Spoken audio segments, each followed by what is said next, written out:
Over 500 years ago, before Columbus ever dreamt of America, a great civilization thrived in Peru. 10 million people lived in an empire with palaces as large as any in Europe, buildings coated in gold, the Incas. They ruled an empire as large as ancient Rome, 15,000 miles of roads, crime virtually unknown, master architects. This remarkable empire was crushed and conquered by the Spanish conquistadors in the 1530s. But high in the mountains, one city escapes untouched. Carved from giant stones atop sheer granite slopes, forgotten for centuries, it is Peru's greatest riddle. Built between heaven and earth, no records explain it. No one remembers who built it or why.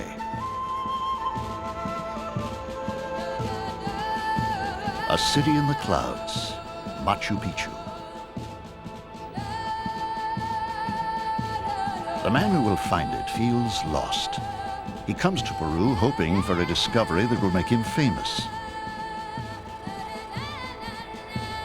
At first, the world will ignore him and his discovery, but when they finally see what he has found, his dream will come true. He will bring the world to the city, and the city will bring the world to him.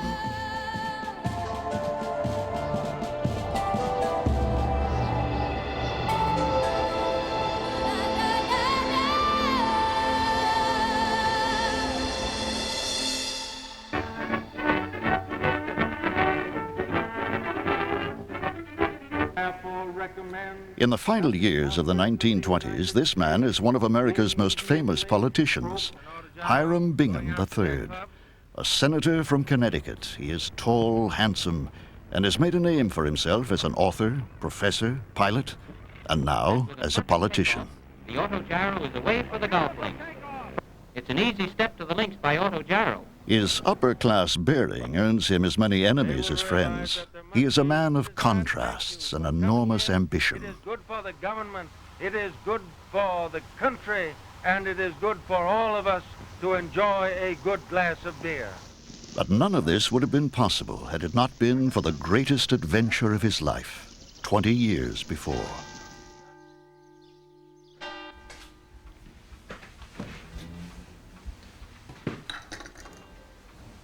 June 1911. Hiram Bingham packs for a journey to the jungles of Peru. His goal is to seek out the legendary lost city of the Incas. He was never trained as an archaeologist. He was on the Yale faculty. He was a professor of Latin American history and geography rather than archaeology. But it was a time when exploration was very much in the news. It is an age when the very ends of the earth are within the reach of human footsteps. September 7th, 1909.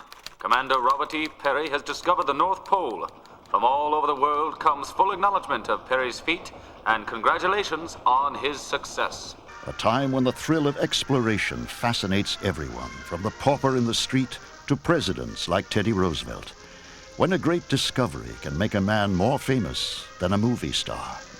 Kipling wrote a poem that influenced my father, I'm sure, called The Explorer, in which the phrase appears, something lost behind the ranges, something calling to you, go, words to that effect. So it seemed natural to achieve fame by becoming an explorer. June 8th, 1911. Bingham's quest for fame leads him on a journey to Peru. He brings a team from Yale and the latest books on the Incas. But why Peru? In 1909, the South American history teacher saw his first Incan ruin, Choqquequirao.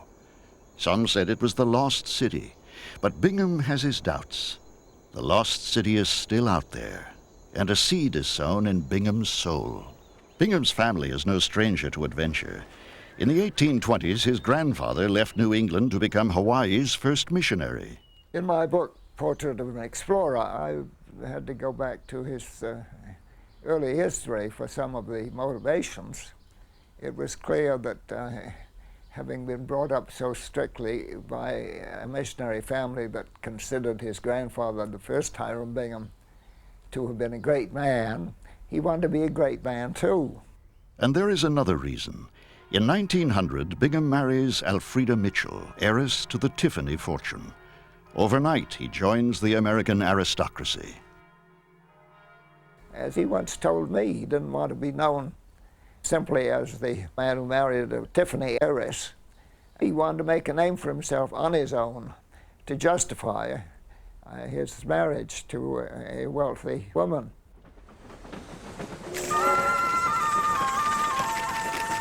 Determined to prove himself, Bingham and his team travel into the interior.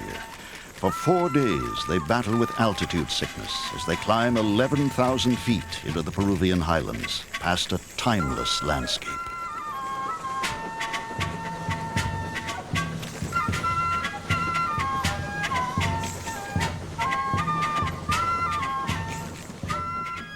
Bingham's search for clues begins in Cusco, the ancient capital of the Incans.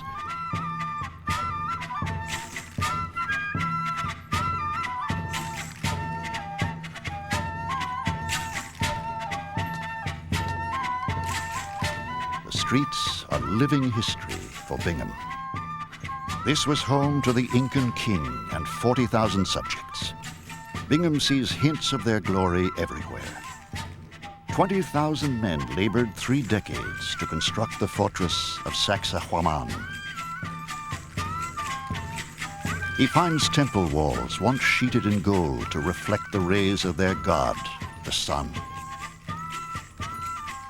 Much has disappeared. Bingham imagines the treasures within the palaces. Gold, called the sweat of the sun. Silver, the tears of the moon. Precious metals for worship, not trade. A pious tribute to the gods from whom the kings were descended. But Bingham knows that this age of glory did not last. The walls hold the clue, solid, enduring. But the stones above testify to the crush of a more dominant force, the Spanish. In the 1530s, they came to Peru for gold and God, bringing guns and horses, smallpox and greed. Their empire had overrun Mexico, Panama, and the Caribbean, and they still craved more gold. In the greed of the aging, illiterate soldier, Francisco Pizarro, the Spanish Catholic Empire collided with Peru's magnificent Empire of the Sun.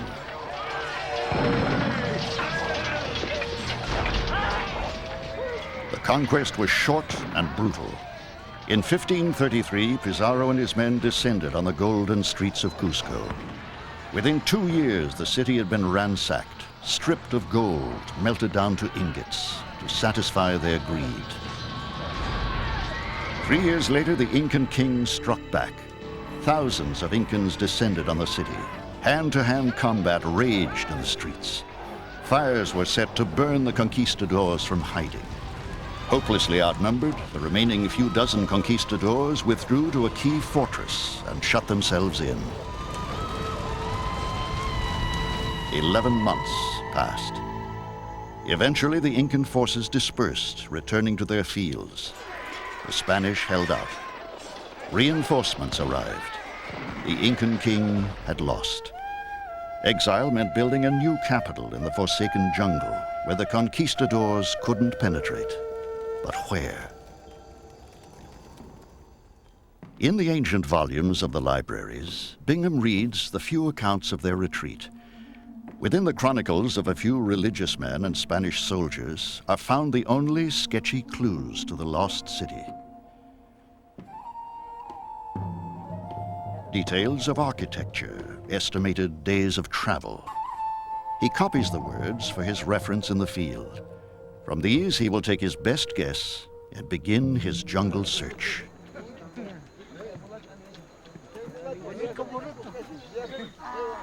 Bingham's final preparations for the journey take him to the outlying valley of the Urubamba to acquire mules to carry loads and gear.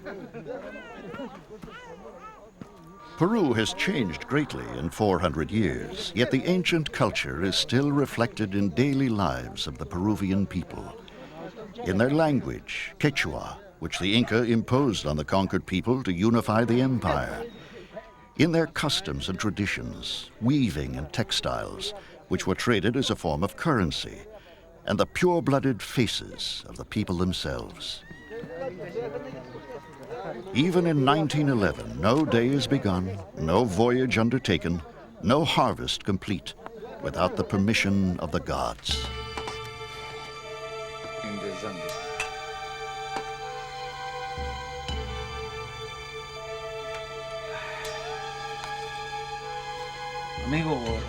In his search, Bingham follows a consistent pattern.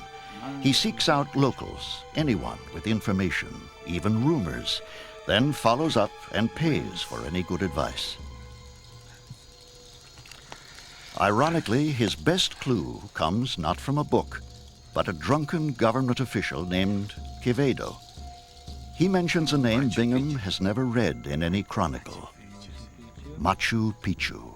Strange words that just a few days later will lead an ambitious young American to a great temple in the clouds.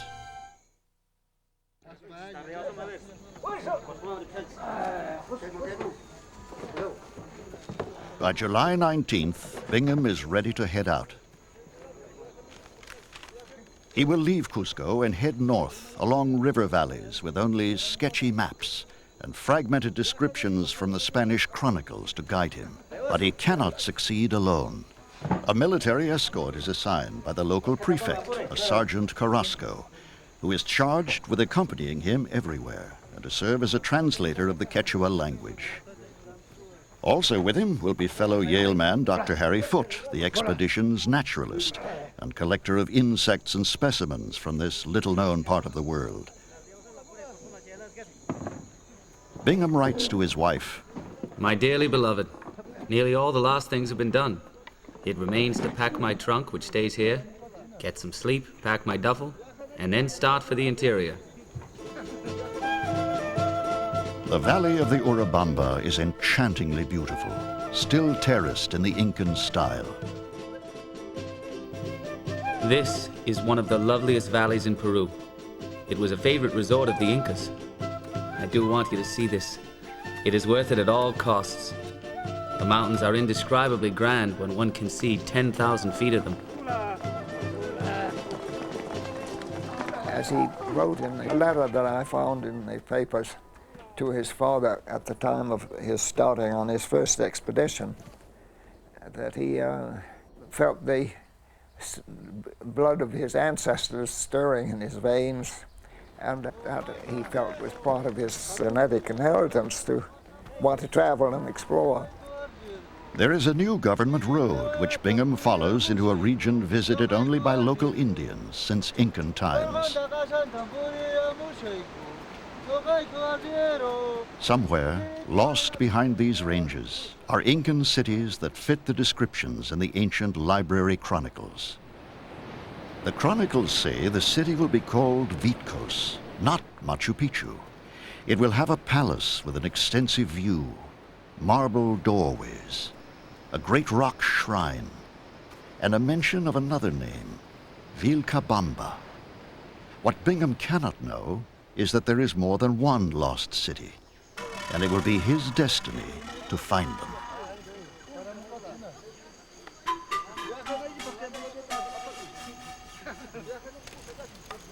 On July 24th, Bingham and his team are camped near the spot where the drunken Quevedo has told them of ruins. What happens next is a story Bingham will tell and retell for the rest of his life.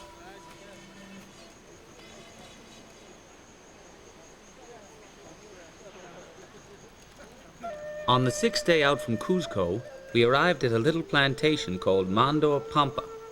The owner, Arteaga, had said that on top of the magnificent precipices nearby, there were some ruins at a place called Machu Pichu.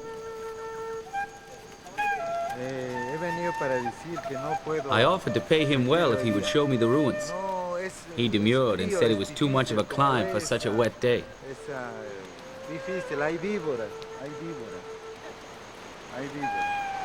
But when he found that we were willing to pay him a sol, 3 or 4 times the ordinary daily wage in this vicinity, he finally agreed to guide us. Bueno, tal vez el tiempo cambia.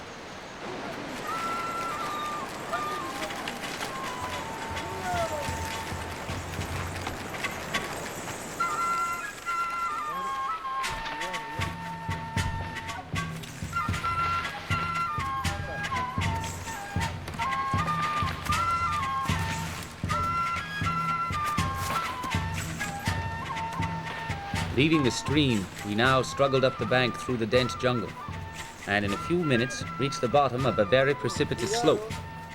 For an hour and 20 minutes we had a very hard climb. A good part of our distance we went on all fours, sometimes holding on by the tips of our fingers. Arteaga groaned and said there were lots of snakes here. There were no ruins or Andines of any kind in sight.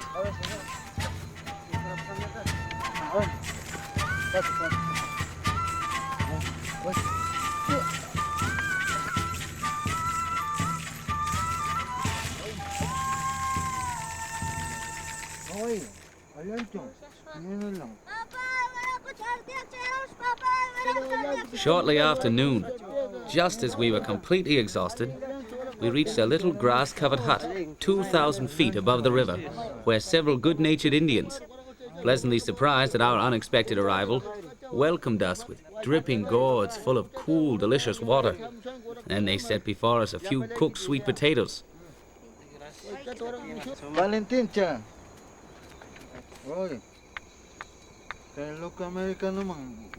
Arteaga had been there once before. They sent a small boy with me as a guide.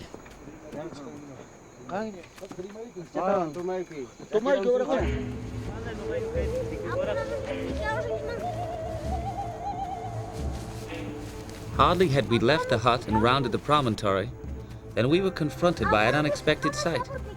A great flight of beautifully constructed stone-faced terraces, perhaps 100 of them, each hundreds of feet long and 10 feet high. We patiently followed the little guide. Suddenly, I found myself confronted with the walls of ruined houses built of the finest quality of Inca stonework.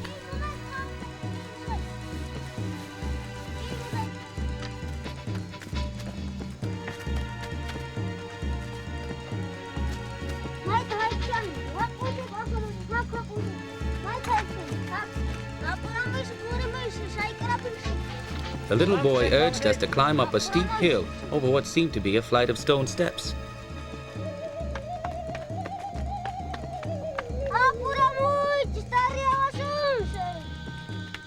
We came to a great stairway of large granite blocks. Suddenly, we found ourselves standing before 2 of the most interesting structures in ancient America. Fortunately, in this land where accuracy of reporting what one has seen is not a prevailing characteristic of travelers, I had a good camera and the sun was shining.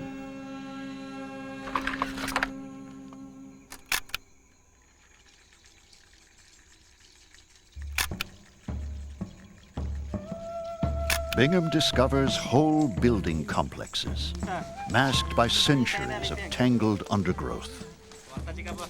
What little can be cleared is unmistakably Incan.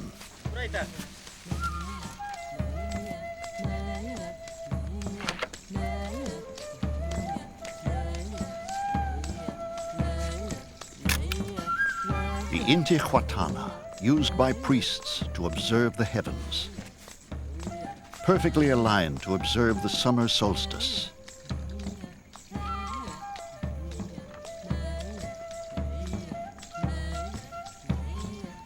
Windows carved with exquisite skill, a ruin without equal, and a city unknown.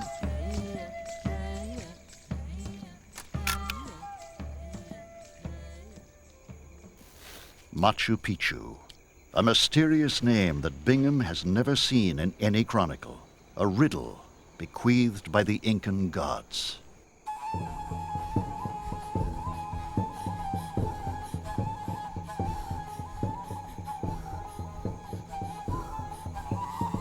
A holy city built to be near the home of the thunder god, reaching towards the sacred sun, ancestor of the Incan sovereigns. A perfect blend of architecture and the natural environment. A city that shouldn't exist. It's curious that he only spent a few hours at the site. He noted in his diary the time of his arrival and the time that he'd taken these photographs and what they represented, but it wasn't more than 3 or 4 hours that he spent wandering around with this camera. Bingham has come to find the lost Incan capital as described in the chronicles, but without a great rock shrine, Machu Picchu doesn't fit the description. A great view alone is not enough, so at precisely 5:05 p.m., he leaves. This isn't what he came for. It wasn't until later that he realized how important a discovery he had made.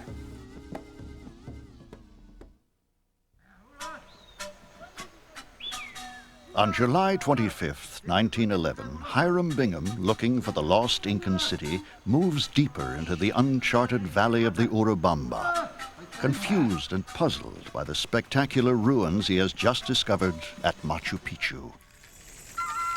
August begins with a week of fruitless searching. August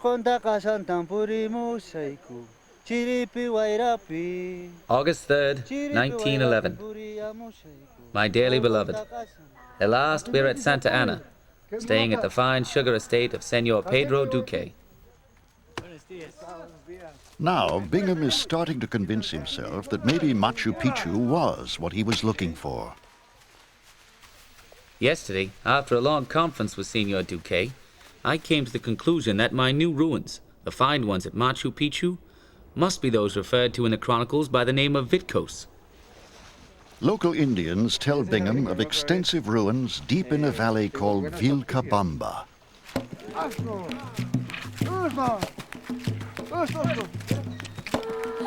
Bingham decides to push on. The rumors intrigue him. He has come too far to turn back now. Bingham enters a valley rich in history. In 1537, this was the path of the Incan retreat. Remote cities were built in the mountain vastness. Trails were destroyed and bridges cut to seal their escape. Bingham follows in their footsteps. As the jungle gets thicker, it becomes harder for the mules, exactly what the fleeing Incans wanted. At the end of this arduous passage, a tiny settlement called Lucma.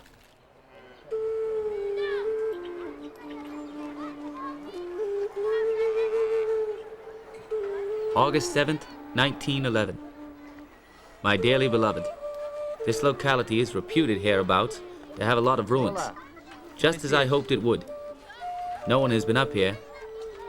I have shown several of my Peruvian friends the pictures of my family.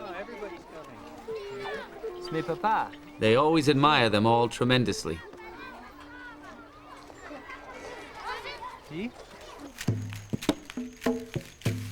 While Bingham seeks clues to ruins, Harry Foote is making another sort of collection. Foote is an amateur naturalist, but a talented one. He is finding quite a few formerly unknown specimens.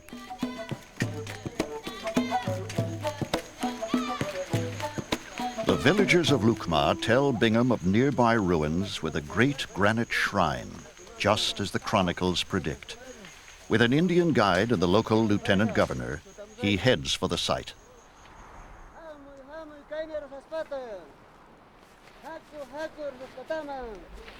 I found myself on a pleasant open plaza, bounded on its north side by the ruins of a large palace. The view from the plaza is a particularly extensive one on all sides. To the north and south are snow-capped mountains, and to the east and west, deep, beautiful valleys.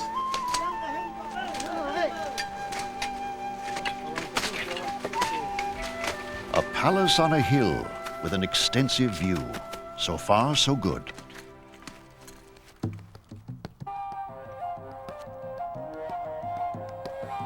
And at the center of the ruin, a building more than 200 feet long and 43 feet wide. A masterpiece of Incan architecture.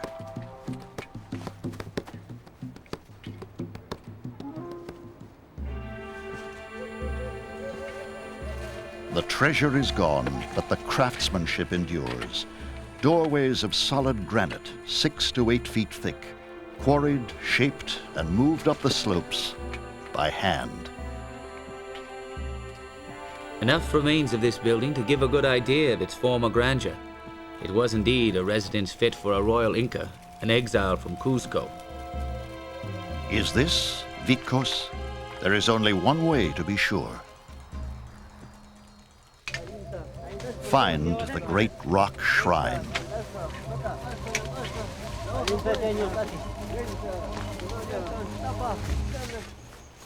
We arrived at this place at 4 o'clock and were at once impressed by the truth of what we had heard and convinced that this was indeed the sacred spot. The rock was so much overgrown and surrounded with jungle, especially on 2 sides, that we made arrangements with the lieutenant governor to have a force of Indians come here on the morrow and clear the rock so we could take photographs and make measurements of it.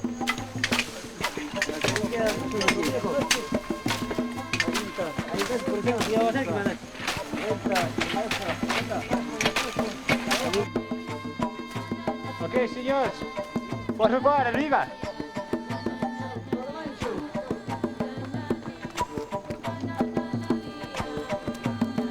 Arriba.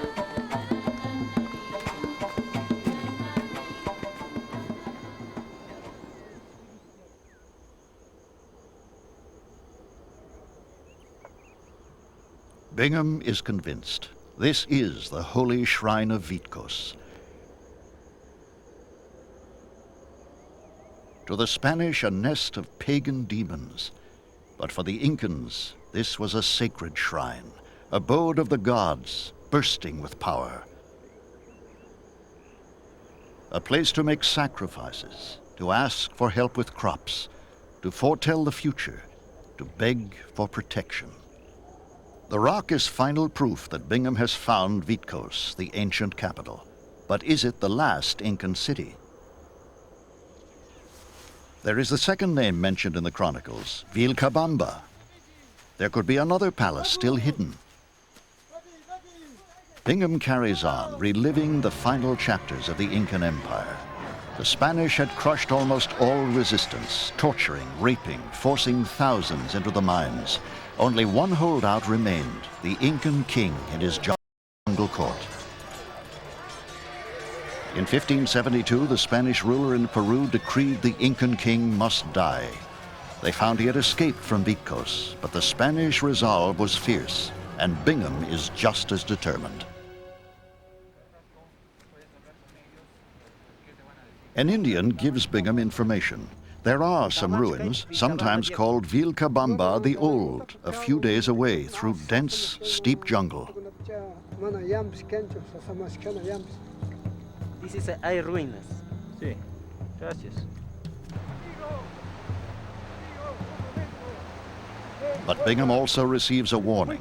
He is entering the territory of the Campa Indians, reputed to be murderers, under the command of a warlord named Saavedra. The alarm is ignored. Above all, my father was adventurous. He liked danger. He heard about the dangers of the savage Indians in the Amazon and wanted to face up to them. Bingham pushes on, not for fame this time, but to prove to himself he has what it takes as an explorer. One of our informants said the Inca city was called Espiritu Pampa, or the Plain of Ghosts. Would the ruins turn out to be ghosts? Would they vanish on the arrival of white men with cameras and measuring tapes? By 1 o'clock, we found ourselves in dense woods, through which it was impossible to see for more than a few feet. Guzman said that we ought to send ahead one of our carriers to warn the savages that we were coming on a friendly mission. Otherwise, they might attack us. The carrier, who was selected to go ahead, did not relish his task at all.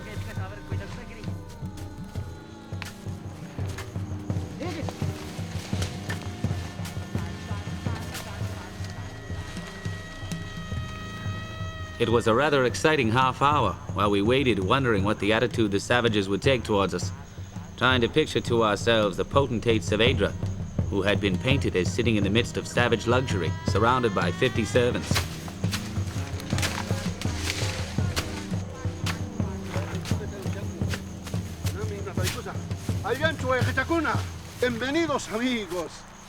No savages, no shower of poison arrows.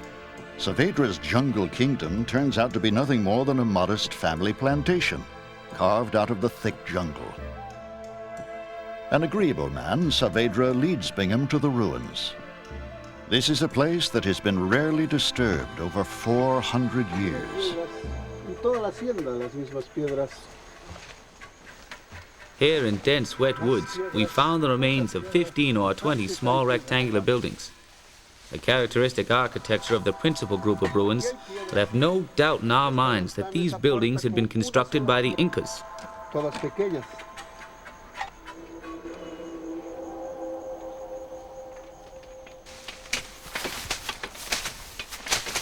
Eagerly, Bingham orders the undergrowth to be cleared.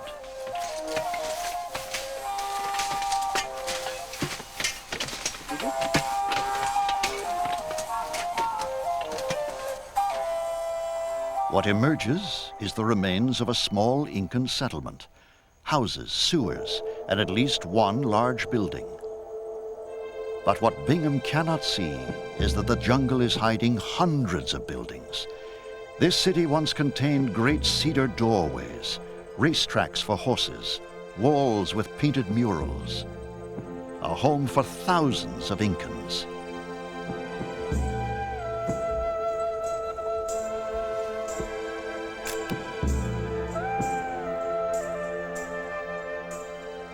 Years later, newly discovered chronicles describe the fate of Vilcabamba. When the Spanish army reached this place in 1572, they found it already abandoned and burned. They christened it Espiritu Pampa, the Plain of Ghosts. The surviving Incans had melted into the forest, but after a month's pursuit, their last king was captured, returned to Cusco, and executed. The Empire of the Sun had been destroyed forever.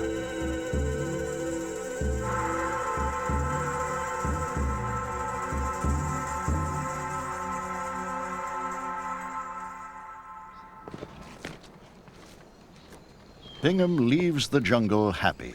He has proven himself as an explorer. He has found Vitkos and its sacred granite shrine, Vilcabamba, last throne of the Incan kings, and a third city, Machu Picchu, without mention or seeming significance in any ancient writings, and yet spectacular, a complete mystery. Bingham now believes surely fame awaits his return. Back in America, Hiram Bingham finds his discoveries eclipsed by Amundsen's reaching the South Pole. With the South Pole conquered, the age of exploration is declared complete. But Bingham's return thrills his family. Elfrida and their 6 sons are deeply proud of their explorer and his exotic discoveries. Elfrida is also relieved. She has found running the household alone exhausting. But Bingham can't stay. His instincts tell him the ruins still have more secrets to reveal. He spends months trying to raise money for another mission. And in February 1912, a lucky break. The editor of National Geographic magazine attends one of his slideshows. The editor is impressed. He offers to send Bingham back to Peru to clear the ruins and photograph them for publication.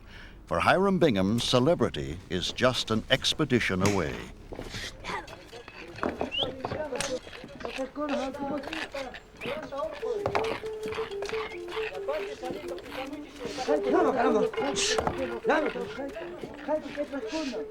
By July 1912, Bingham is back in Peru.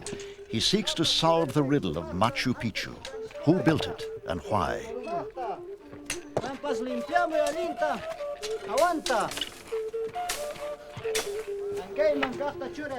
My dearly beloved, we are all very well, but are having bad luck with our search for buried bones and pots. This is a lovely spot. It is most disappointing not being able to find anything worthwhile. Who lived here? A city this important should have gold, bronze, perhaps even mummies.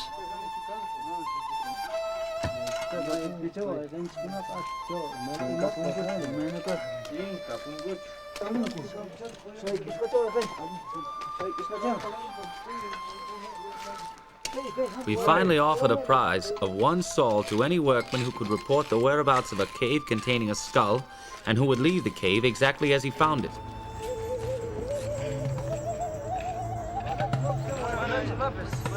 The gambit succeeds.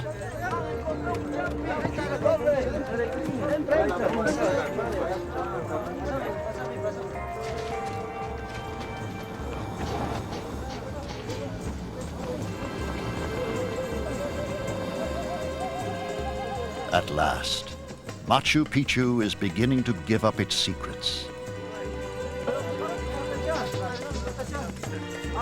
My joy knew no bounds, and I was able to lay hands for the first time at Machu Picchu on a perfect piece of Incan pottery.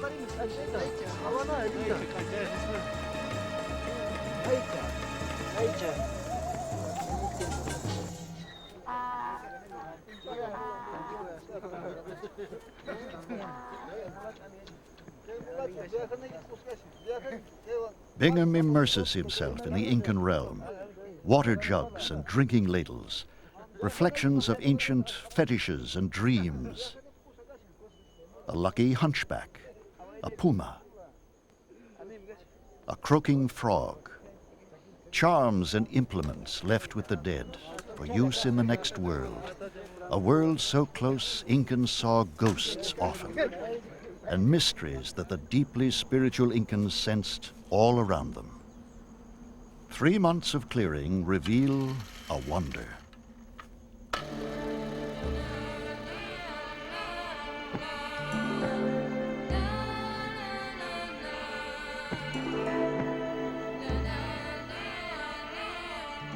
Beneath nature's green shroud, Bingham discovers the remains of an entire city.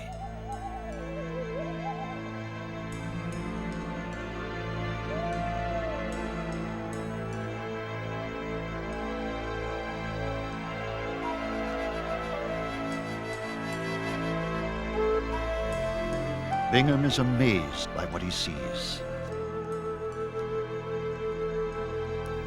In these houses, husbands, wives, and their children once lived beneath thatched roofs, and staircases, 3,000 steps, winding their way through the city like snakes.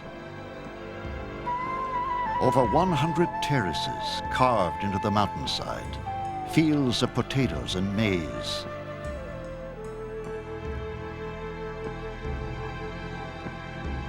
Stonework so perfectly joined that even after 400 years, no vines find their way through the cracks.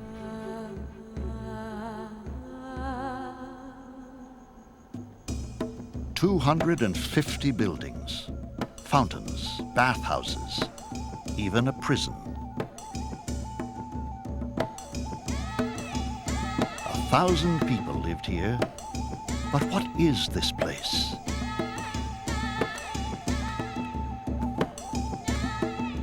One building may hold a clue. a strange building with rounded walls, totally unlike the rest of Machu Picchu. Within the walls, a monolith of granite, a magical stone, an altar so important that the Incans built a holy shrine to enclose it. And nearby, Hiram Bingham finds another sacred site. He calls it the Principal Temple, built around a second great natural altar.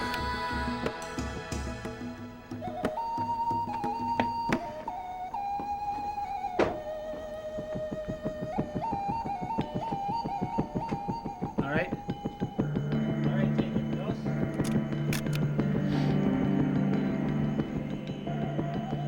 Bingham concludes that Machu Picchu was built for the worship of the Incan gods.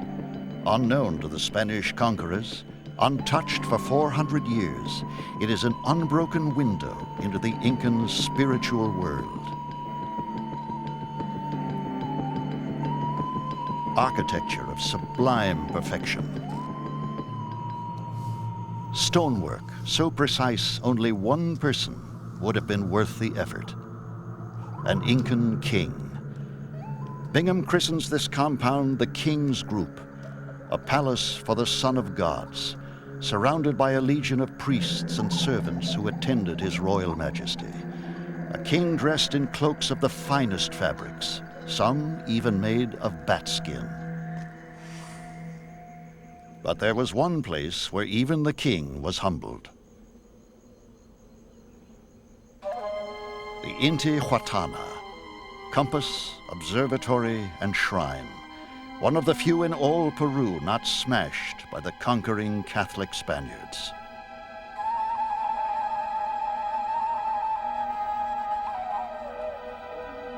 A great stone that measured the course of the heavens, sun, moon, stars, each a god in whose power rested the fertility of the land and the lives of mortal men. With no written language, the Incans left only the legacy of their stones, and Hiram Bingham has found the only Incan city left untouched by the conquistadors. A perfect window on the past. Just now, when we thought there was practically no portion of the Earth's surface still unknown, one member of the Daredevil Explorer's craft has struck it rich. The lucky man is Professor Hiram Bingham of Yale. He has just announced that he has had the superb good fortune to discover an entire city. He calls it Machu Picchu. In 1913, Bingham's photos of the Incan city fill an entire issue of National Geographic magazine. The images amaze and enthrall a public fascinated by tales of exploration. Overnight, Machu Picchu becomes a legend. In the decades to come, this mysterious city becomes a magnet for thousands of visitors. Tourists, scholars, and film crews flock to the ruin, seeking to understand its riddles and get a glimpse into a lost Incan past. Rested undisturbed until the expedition of Dr. Hiram Bingham cleared away. For Hiram Bingham, the city gives him what he always wanted: fame and entry into the inner circle of the world's greatest explorers. His fame reached its peak at a dinner that he was asked to be present at when Peary, the discoverer of the North Pole, and Amundsen, the discoverer of the South Pole, met before the cameras at a big dinner at the headquarters of the National Geographic Society. That certainly gave him a sense of his importance as an explorer. Building on his fame as an explorer, Bingham enters politics. By 1925, he leaves his post as governor of Connecticut to serve in Washington as a senator. Bingham adores the status and attention.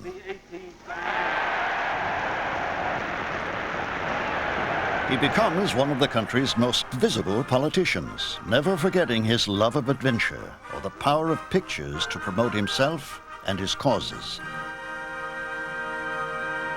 But Bingham's luck runs out in 1929, the year when all of America hits hard times. Bingham's enthusiasm for quick success finally leads him astray. He hires a lobbyist and becomes embroiled in a conflict of interest scandal. Bingham has earned many enemies. Fellow senators resent his money, his aristocratic manner, and his habit of correcting their Latin. The Senate seizes on his mistake. Bingham is formally censured by his peers, a humiliating blow. Bingham loses the next election in 1932, the same year that Alfreda, his long-suffering wife, leaves him. Bingham's meteoric rise has finally come to an end. But through it all, Bingham never forgets about Machu Picchu. Over the years, he retells the story of his greatest discovery over and over again. In 1912, thanks to the support of the National Geographic Society and of Yale University, we were able to go back and spend 4 months in clearing the ruins of the mighty jungle that had accumulated there over 300 years. And in 1948, the man and the city come together one last time. Bingham is invited to dedicate the highway that will lead tourists up to Machu Picchu. Ironically, Bingham pays little attention to the other cities he found in 1911, both last refuges of the Incan king. Neither city excites the public the way Machu Picchu does. While he had a distinguished career in other fields, his name is remembered primarily as the discoverer of Machu Picchu, and he naturally wanted it to appear as important as possible. To the end of his life, Bingham inflates the importance of Machu Picchu.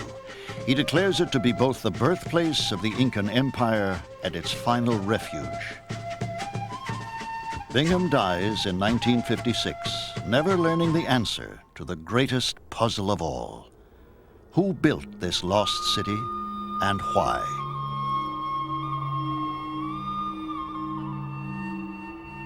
Today, Machu Picchu's origins are finally understood.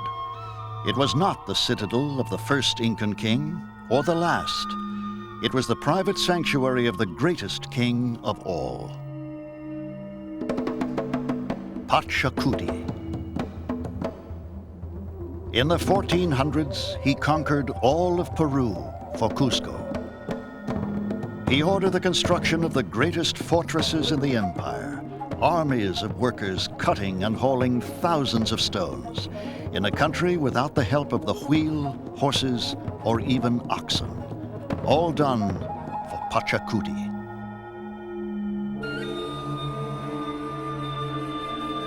But in the winters, he came to Machu Picchu, his personal retreat, a place to rest and entertain leaders of the empire.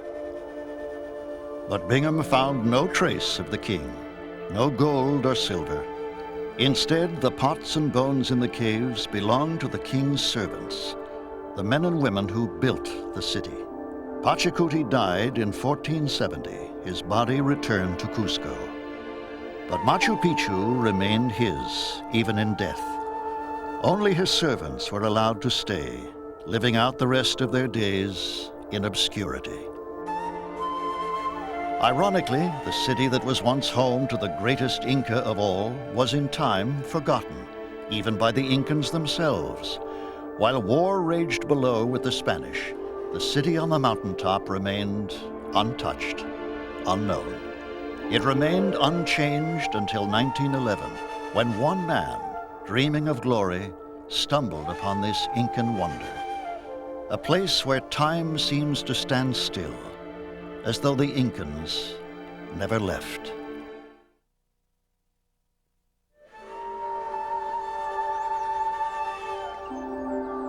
"500 years ago, the mountains were gods, the thunder their voice, the sun their ruler, and the Incans their people.